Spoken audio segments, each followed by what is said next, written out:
Hi, who's the attorney? Morning, Judge. Good morning. Come down, Mr. Flores. This is the final call of desperation. Before you lose it. All right, Mr. Flores, today is your plea deadline date. Have you reached an agreement or are you requesting a jury trial? I was in the S, Your Honor. Is there any way I could get another counsel to represent me? All right, so let me explain some things to you. Yes, ma'am. I've been a defense attorney. I've been a prosecutor. Yes, ma'am. This is what I've discovered in my short time on the planet, but I'm in the twilight of my life because there's more time behind me than in front of me, Yes, ma'am. unless I'm planning to live to be 120. I don't know if I want to do that or not. Yes, ma'am. So this is what I discovered as a defense attorney. I would have clients, and let me just tell you, just, like the series, the Guns of Will Sonnet, no brag, just facts. When I would have a client, a lot of attorneys, as a part of our giving back to the community, we represent clients on the appointment wheel. What I can tell you is attorneys who are representing clients on the appointment wheel, they're not paid enough money for what they do. I wasn't paid enough money for what I do. But all of my clients, whether they were retained or appointed, they got the Cadillac service, right? Yes, ma'am. I would have some clients that would get upset with me because they wanted their case dismissed. They would think that I would just be walking around with dismissals in my pocket and maybe I wasn't pulling it out and signing it for them. That's understandable. And I would tell them, look, I can tell the state, hey, your case is bad. This is the problems with your case. Maybe you should dismiss it. At the end of the day, if the state doesn't want to dismiss it and they want to roll the dice and go to jury trial, they can do it. Sometimes I would have clients, they would say, you know what? I want the state to offer me probation. Yes. The state would say, hey, I'm not giving this person probation. So the way the legal system works, this is how it works. Your attorney will review all of the evidence that's been given to them. Yes. When I was attorney, I would tell my client, hey, these are the good points about your case. These are the bad points about your case. If this witness is here, and if they testify to what's in the police report, state will have proved their case. Normally, right? And so then I would have clients who'd say, hey, go to the state. Let's see what they'll offer me. And I would go to the state. I would do negotiations. They would present an offer to me. And legally and ethically, I had to give that offer to my client. So I would come back and tell my client, hey, this is what the state has offered.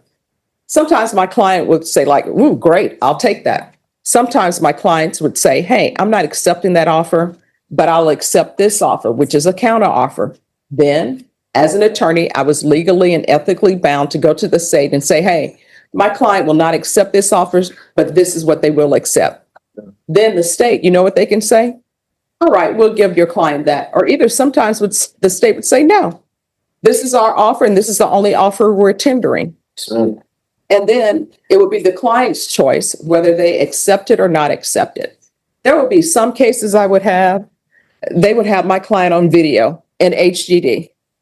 Their mom would have already given a statement and told somebody, that's my son on the video. And you know what I would end up telling my client? Hey, look, I am going to fight as hard as I can for you at trial. I'm going to force the case to prove their case.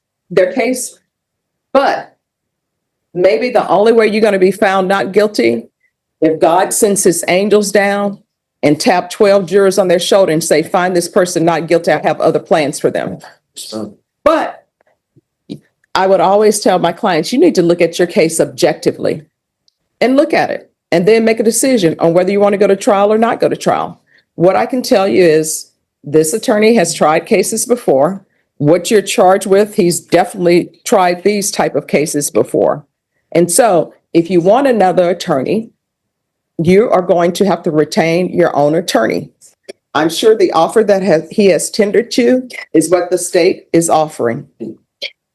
Isn't that is one of the first offer they gave you? No. Here's the thing. Okay. Your plea negotiations with the state Well, remember. are confidential. Okay. So you're not supposed to tell me what the offer was or what they're doing. Excuse me. It's good. I remember I had another attorney, but then I had two attorneys, which was, I don't know who to remember, and then, so he had the offer for me already. Yeah. And then, so then I had to get assigned to him because he. took Sometimes, let me just all tell the you, entities. you know why? The same offer that they offered me, he can't even go ask them. You know why? You know what I mean? Like, This no is what- effort is what I'm saying. No. This is what I want you to understand. Sometimes people will be appointed attorney, and that attorney, the level that they have on the wheel is like maybe a state jail. And that's what they've been approved to try. Some attorneys, they have not been approved to try third-degree felonies or first-degree felonies. Yes, ma'am. So sometimes people will come to court, and like yourself, they'll maybe have a second-degree felony or a third-degree felony or a state jail felony. And the state will make an offer based upon the state jail felony or the third-degree felony. Then, out of the blue, Other ones. another case will come down, and then that case will be a first-degree felony. And then the state will say, hey, he has another case that's a first-degree felony. We're not offering the same thing. You know, it's similar to if somebody is charged with unauthorized use of a vehicle. That's a state jail felony. You get appointed an attorney, and the attorney that is appointed to you is an attorney who's had the necessary trials to be approved to be appointed to a state jail felony. So everything's going fine. The state has made their offer. Then bam, a case gets indicted and it's a first-degree felony. Let's say it's an aggravated robbery, and that attorney will come to the court and say, Judge, I'm not approved to try cases that are first-degree felonies. So then you get another attorney, and when you get that other attorney, if the state were making an offer based on the fact that you only had a state jail felony, and now you have a first-degree felony, normally they're going to change that offer, and that offer change is normally not going to be in your favor. So it's going to be different.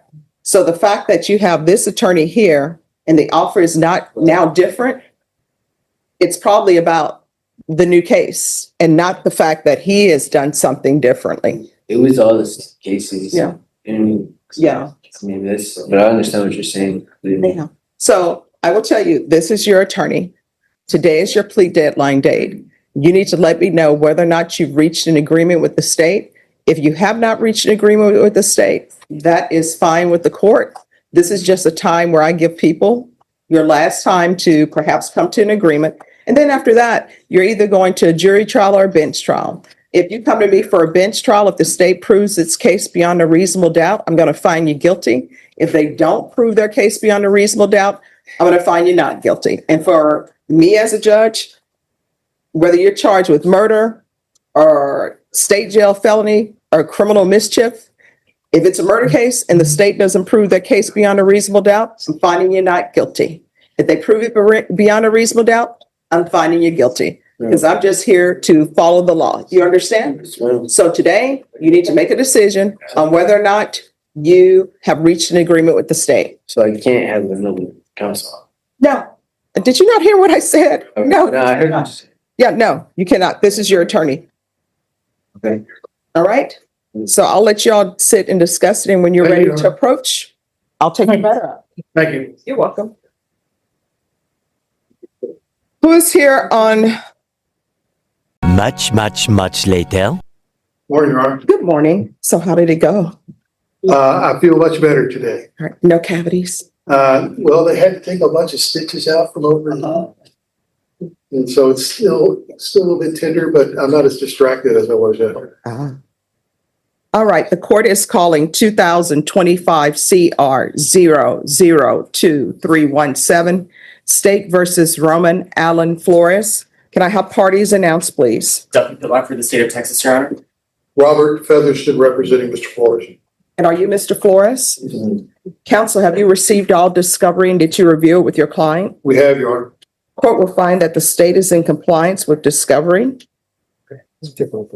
Is there any application? No, Your Honor. All right, Mr. Flores, did you review the true bill of indictment with your attorney? Yes, ma'am. Did you understand it? Yes, ma'am.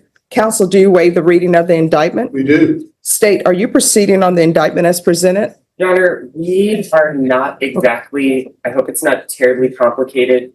We have the one cause number ending in 317. There were 3 counts. Yes. So we are proceeding on count 1 and count 3. We are waiving and abandoning count 2, but because they are different punishment degrees, there's different sets of paperwork in front of the court. All right. And are you waiving the enhancement or no? Yes, Your Honor, the statements.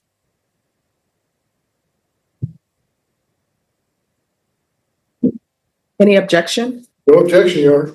All right, Mr. Flores, did you review the admonishments and waivers with your attorney? Did you understand it? Yes, And did you sign it in all the appropriate places?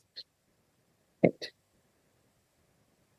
So just one moment.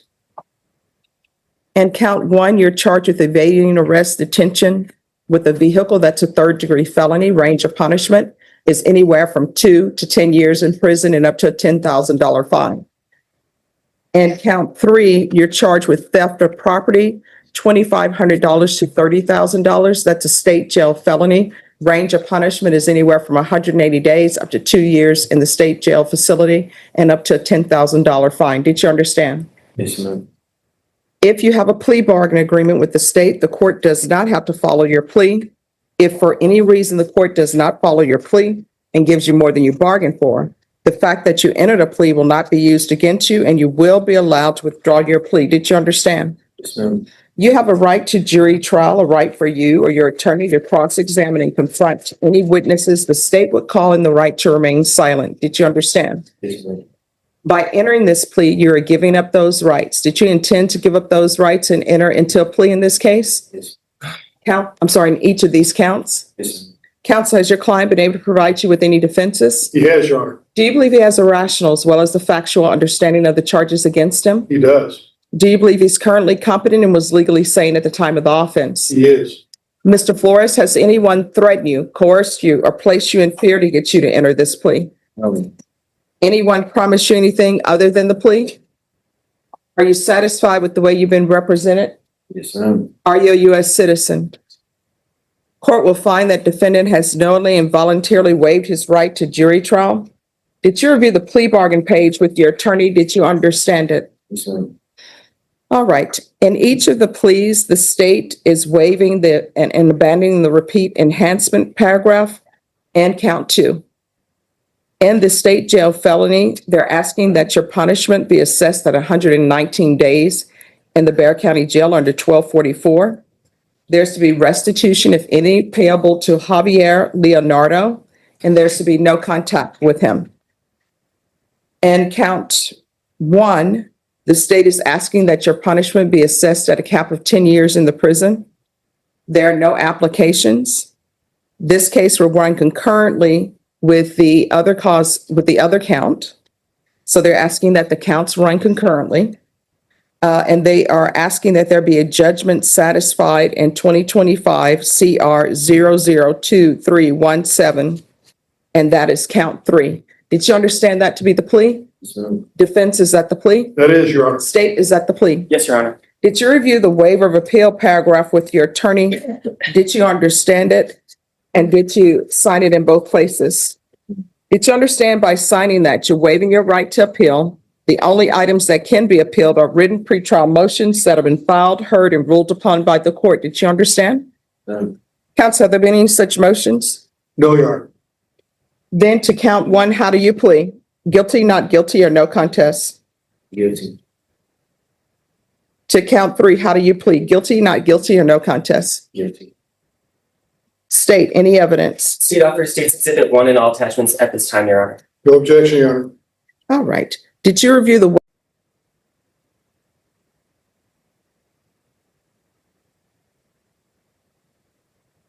evidence to find you guilty, and the court will find you guilty of each count? Counsel, let me write this down.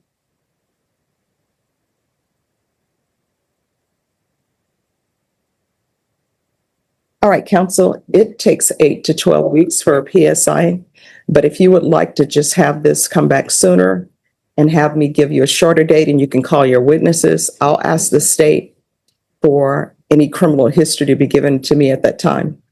Your Honor, could we ask for 4 weeks? Yes. All right, I need a 4-week reset. And are you waiving the PSI? We are. All right.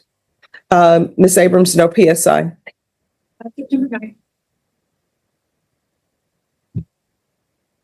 All right, so we can go off the record. This is what's going to happen on September 9th. The state will present witnesses if they have witnesses for the court. If they do not have witnesses, the only thing they're going to present to me is your criminal history. They'll present that to me. And then your attorney, if you all wish to have witnesses for me to hear from those witnesses, I'll hear it at that time. And then I'll base my decision upon whatever evidence is presented to me. The evading, since the offer is a cap of 10, I can sentence you anywhere from 2 to 10 years in the prison. And with the other cause number, if I'm following your plea bargaining agreement, then it will be a judgment satisfied under that count. Do you have any questions? All right, thank you. Nothing, the TSC case?